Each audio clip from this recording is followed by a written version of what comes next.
Hello friends, welcome to yet another session on essay perspectives. The topic for today is gender is a spectrum. As always, I have a personal request friends. Third edition of my book Ethics, Integrity and Aptitude has unfortunately been pirated. Pirated copies are of very low paper and print quality. I urge all of you to buy original. Original copies can be bought by scanning this QR code or by clicking on this link. Friends, as always, every essay has to be first conceptualized as being made of various components and subcomponents. So first, this essay can be conceptualized as below. First we would introduce the topic, then we would dwell upon the essence of the topic, then we discuss about the need for treating gender as a spectrum. Then we would discuss as to how one can build empathy towards non-binaries. I would come to that later.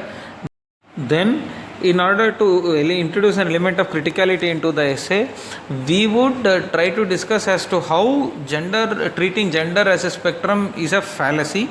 Then we would conclude.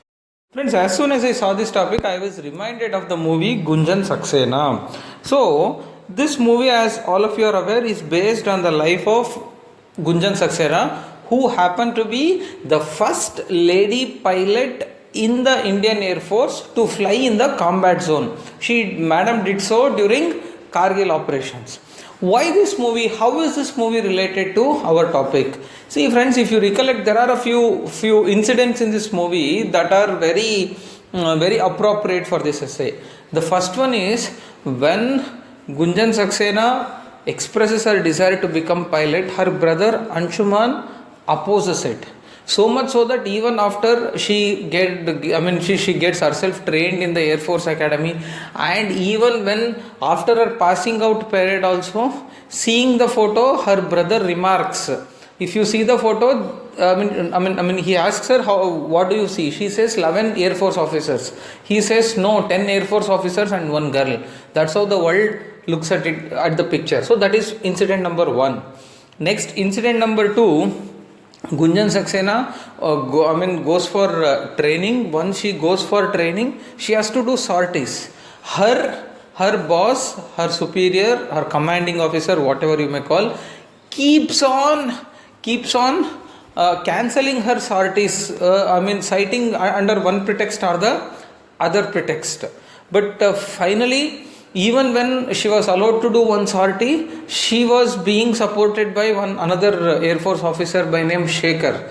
She asks him, I want to take control. He says, no, you just relax, I will proceed. So like this, even this is the incident number 2, you may say. Even incident number 3, when during the Kargil war, so Gunjan was not, though Gunjan and another chopper and another helicopter was sent to the combat zone with the flying down of one of the choppers. So then Gunjan was asked to come back. Then everybody says that she is a woman, she should not be sent into the combat zone. So she is asked to go back to Udhampur, our Air Force base. So this is incident number 3. What do you understand by these 3 incidents? See, there is a few common threads running across all these 3 incidents. First such thing is, so there is this stereotype that armed forces, Air Force and all is exclusively meant for men. They are masculine jobs. Correct? So this is the why so? Because it expects you to be very courageous. It expects you to be taking risk. It expects you to be making sacrifices. It expects you to be strong, both physically and mentally. So this conception that being courageous, being a risk taker, being ready to face the death, being ready to make sacrifices, being mentally and physically strong, all these traits are compartmentalized in our society as being exclusive prerogative of men. So thus, this defense forces would expect a person to possess all these qualities. Since all these qualities are exclusive prerogative of men, so women should not be allowed in the Air Force or whatever defense forces you may say. So that this is the problem. See, first you are saying some traits, you are ascribing those traits only to men, and by doing so, you are coming to the conclusion that so every man possesses these qualities, which is wrong. Similarly, you are also jumping into the conclusion that no woman possesses these qualities. Correct? So here the problem is we are trying to equate sex and gender. Correct? So sex is a physiological thing, but gender is not a physiological thing. Gender is basically an attitude. Gender is a culturally determined term. So this has actually led to all of us to get into these stereotypes. So this essay seeks to explore if gender is something, if gender can be so simplistically categorized as men and women, two opposite units, or should it be treated as a spectrum? Okay, let's start, friends. Friends, after introducing the topic, it is time for us to understand the essence of the topic. So there are three key terms in this essay statement. So the first one is, okay, though it is gender is a spectrum, though predominantly you think there are only two key terms, gender and spectrum, but there are a few terms which we have to understand and explain in this essay too. The first one is spectrum. What is basically spectrum? Spectrum, as all of us are aware, is a continuum in which both the ends represent two extreme identities, two extreme quantities or qualities. Any point between these two extreme identities, qualities or quantities represent a mixture of these qualities in varying degrees, such that closer the point to a particular quality, more degree of that quality, farther it is from another extreme quality, lesser degree of it. Basically what we are trying to tell is, on a continuum, on a spectrum, anything is fluid. Anything contains both the extreme qualities in varying proportions. It can be 10% this and 90% that, or 90% this and 10% that, as it may be. So good and bad, if you assume as if you assume that a spectrum, on a spectrum, good and bad are represented on either extremes, a point which is closer to bad would indicate a more degree of good, lesser degree of bad. So it is as simple as that. So that is spectrum. Second one is sex. Sex, as all of us are aware, it represents physiological or biological identity of any species, more so human beings. So thus you can have man, you can have male or female. Predominantly there are two sexes to which every human being is categorized into. Correct? While sex is a physiological term or represents a physiology, gender on the other hand is a cultural term. It's an identity. It's a psychological thing. While sex is a physiological thing, gender is a psychological thing. So though in common parlance we often use sex and gender interchangeably, yet it is not so actually. In the strictest sense, so sex is a physiological identity of person, gender is the cultural identity of a person, or how a person wants himself or herself to be identified. So there may be thus, though sex can be considered on a physiological plane, sex can be considered in binary terms, gender cannot be considered in binary terms. That is the whole crux of this essay. Thus, though a person is physiologically male, he may not intend to identify himself to be male. Similarly, there is a female, though she is physiologically female, she may not like herself to be identified as female. So this is a very tricky thing. So we always think, generally it is counterintuitive also to most of us. So what we think, a man thinks thinks he's a man, women thinks she's a woman, right? But it's not always so. That is something which people don't speak out. So thus we also take it for granted without much thought. Correct? See, in this, there is a separate term for a person who considers himself to be the same as his biological sex. Correct? If a man thinks he is a man, he is, and similarly if a woman thinks she is a woman, or if this man and women intend to identify themselves as being man and women respectively as per their biological sexes, they are called cisgenders actually, CIS gender. Beyond cisgender, there are so many people. If you read internet and all, there are many people who want to identify themselves differently.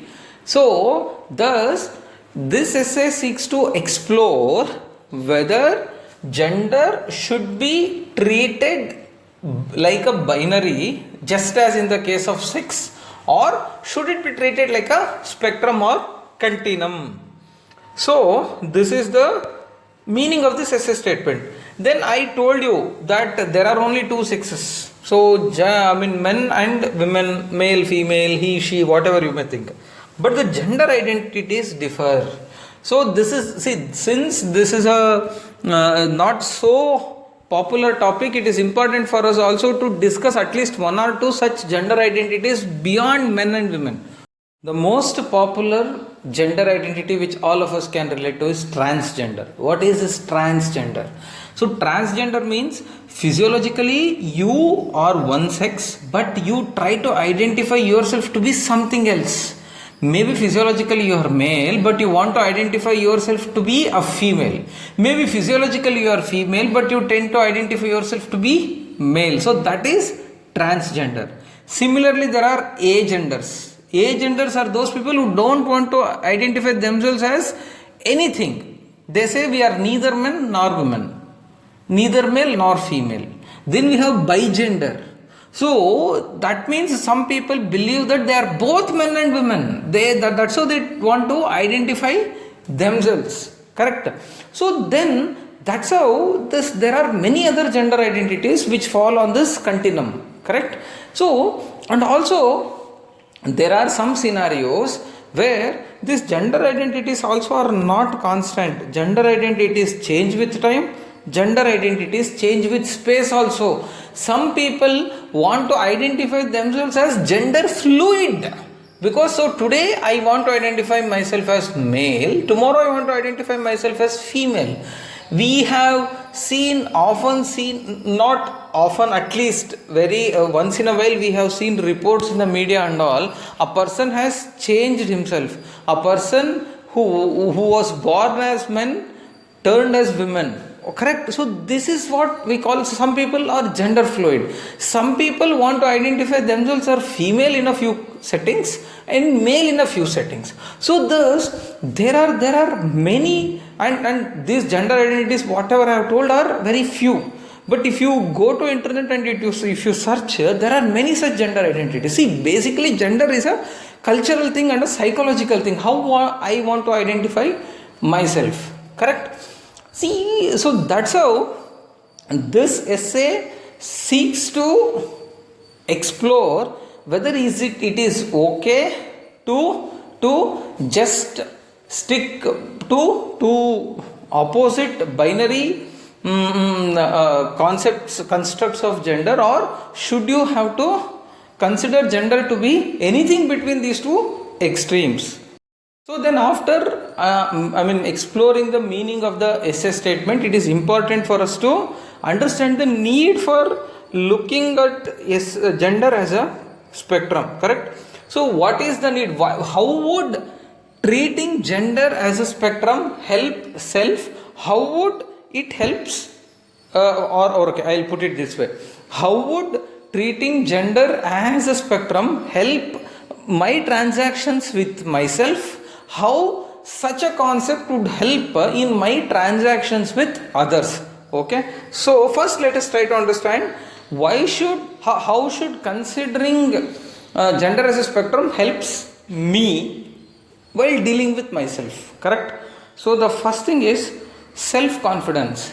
See, most of the times this we should have mind body consonance always. There should not be any dissonance between mind and body. Whatever I think I am, I should be able to reflect that, correct? So if there is a discord in that, I will not be confident.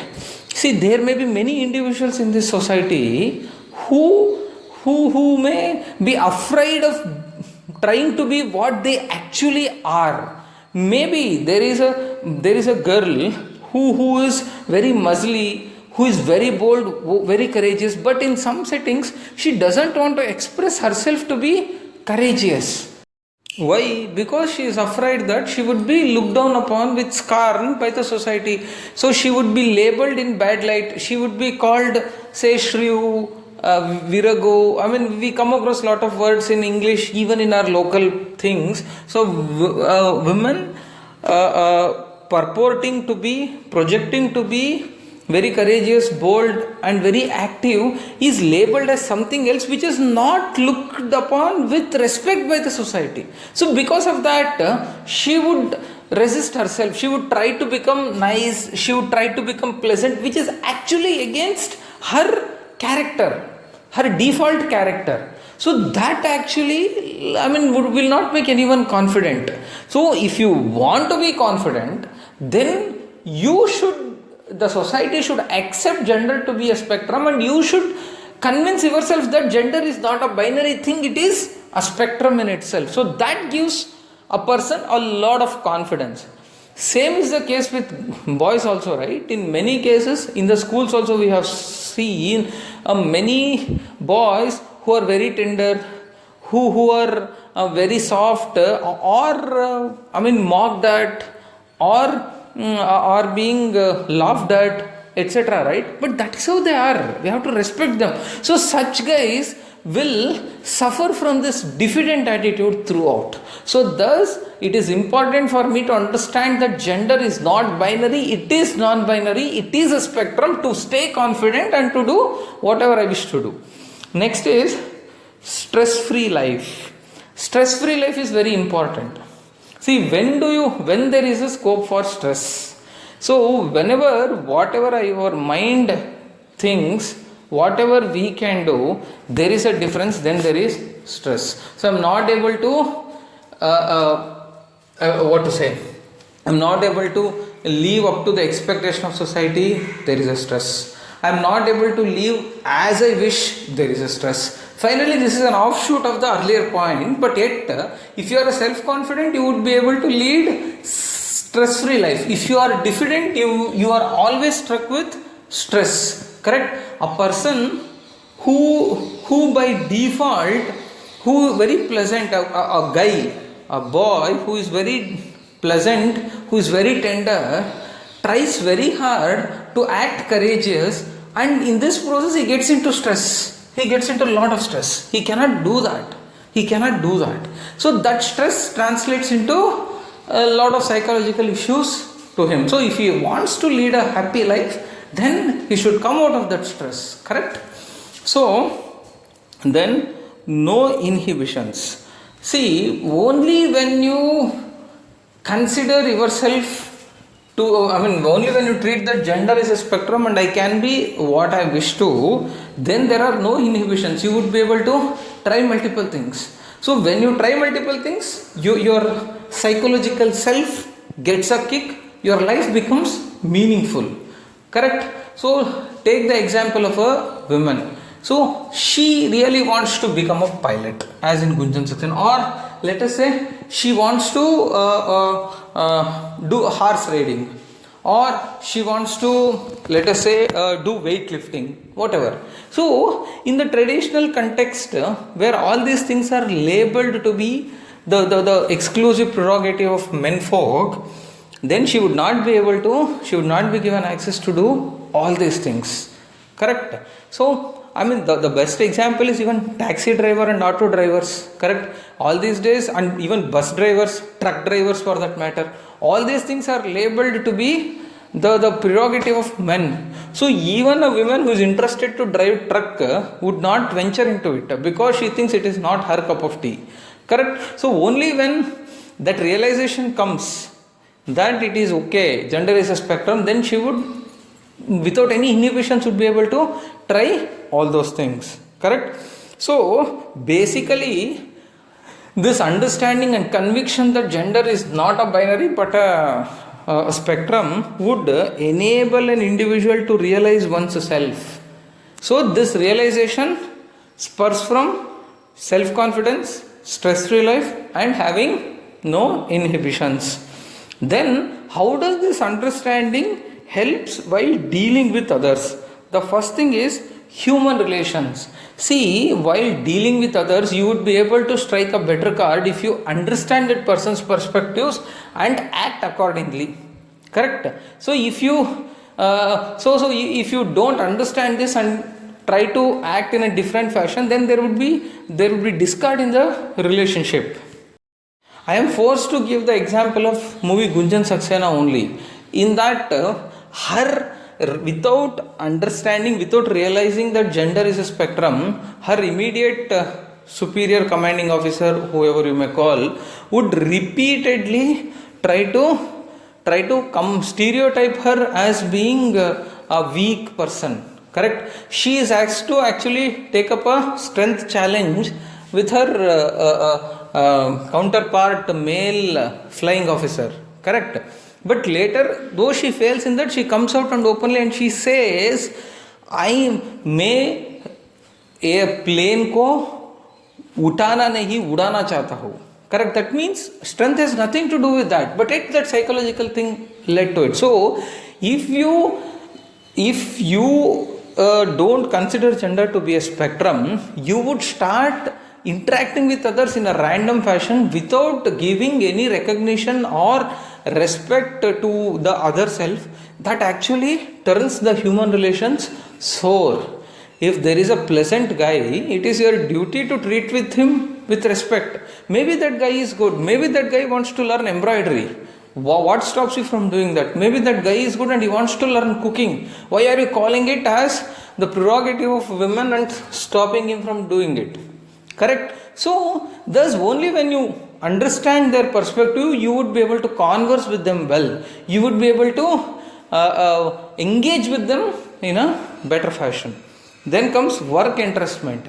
See, it is important. See, being a leader at the time of allocation of responsibilities to various staff members or whatever, if you understand that gender is a spectrum, then you would make the right choice.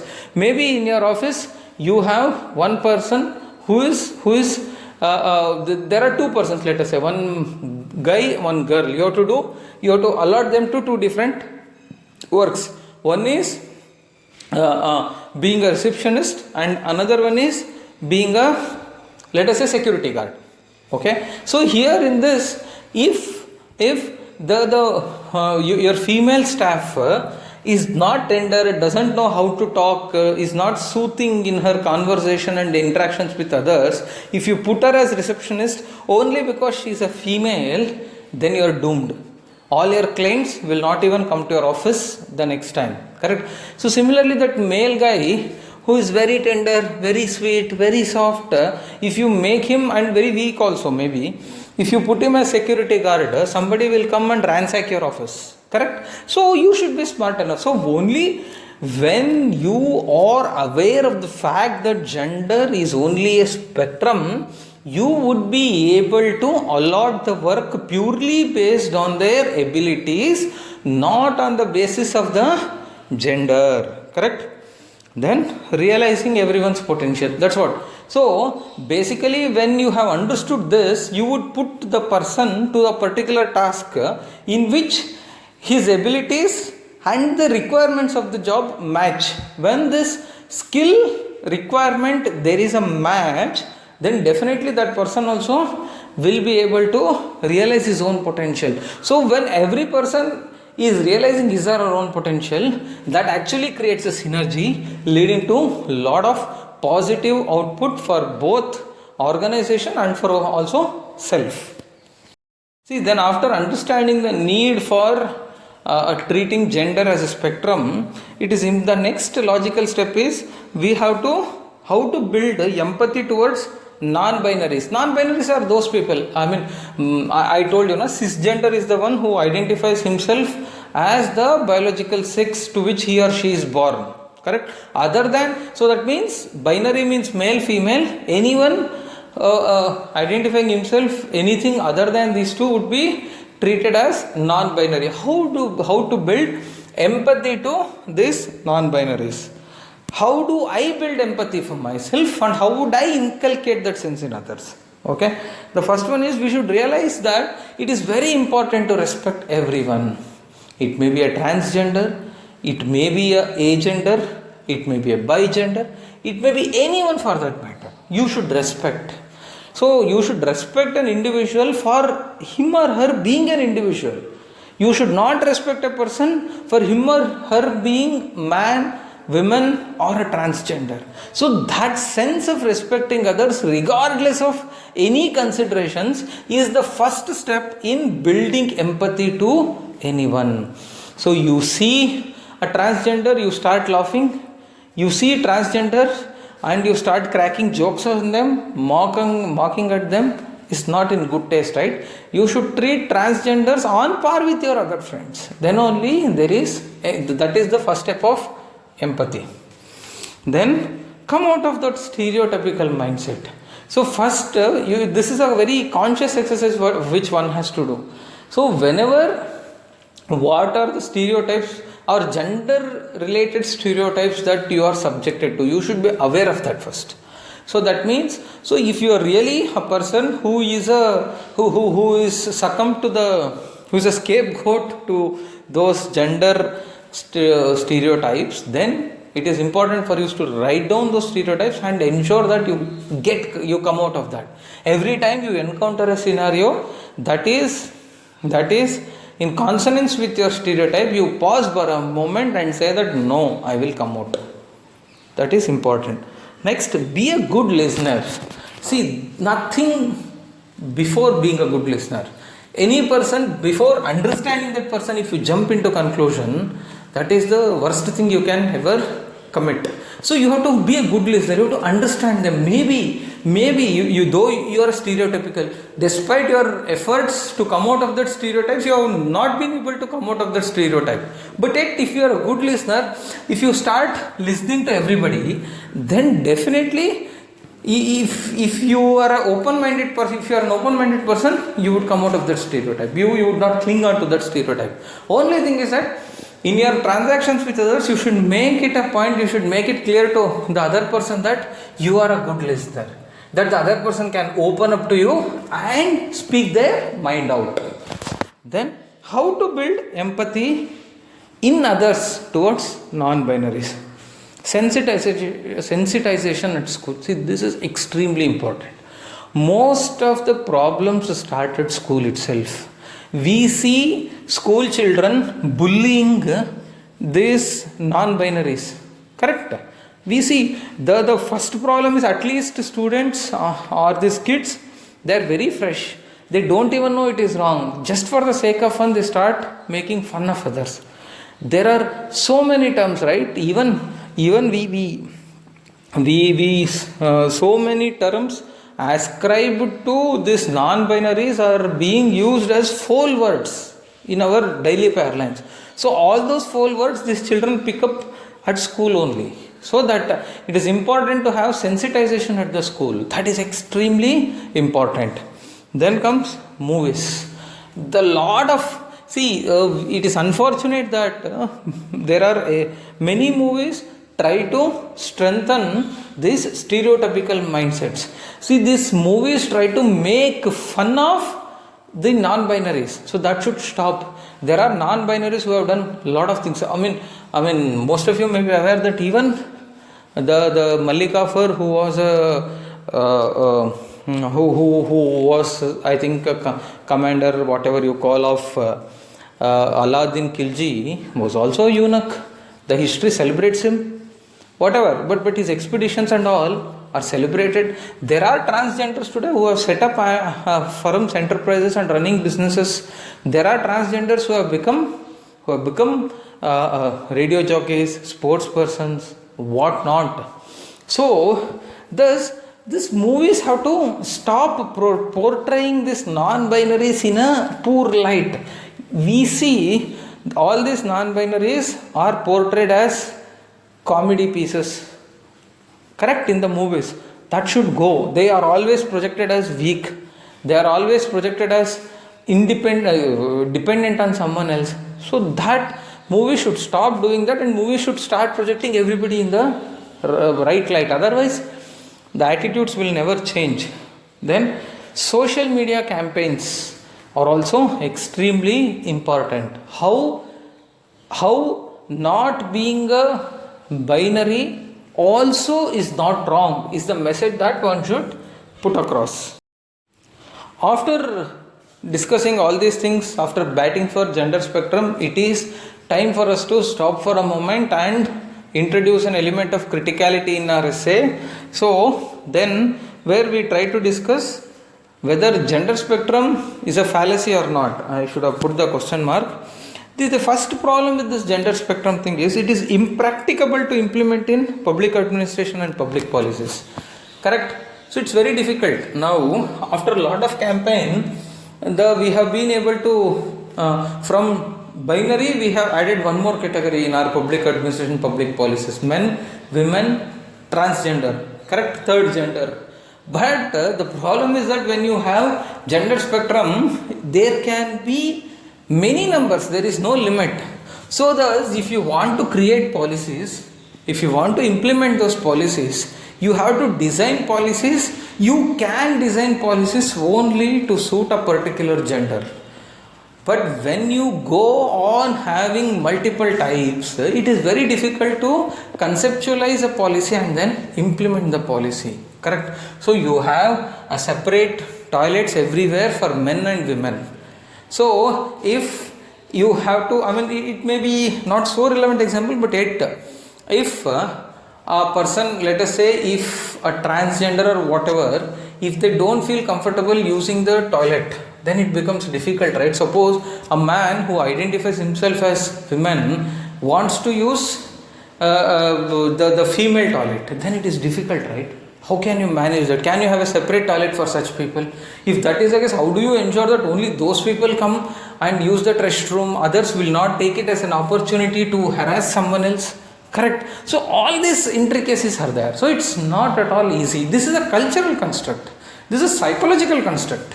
At the level of informal interactions, it is okay. But at the level of formal policy making, it is little difficult.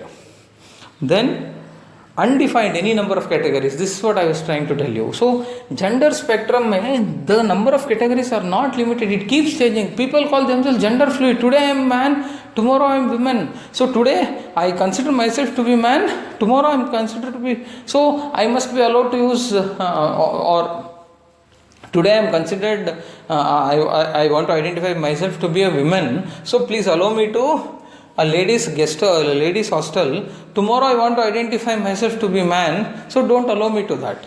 How does it look? It's difficult, right? So it's a gender fluid. All these things keep changing. Gender identities also shift. So thus it is very undefined. So treating gender as a spectrum may be good at cultural level, but definitely not at policy level. Then it's only a psychological thing. So when it is a psychological thing, it is not at all tangible thing. When correct, people can even fake. Correct. So the next thing is no confirmatory test. You consider you argue that you are a gender fluid person. How do I know that? You argue that you are a let us say agender. How do I know that? How do I establish that? There cannot be any confirmatory test for this. So all these things actually, though they appear to be a very good concepts, or treating gender as a spectrum is a very good idea, but it is very difficult to implement.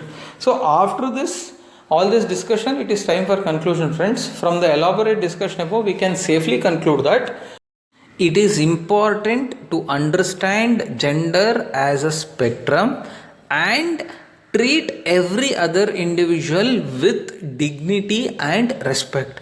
However, at public policy level, it is difficult and not so practicable to incorporate all these things, at least at this point of time, until the concept of this fluid gender identity is mature.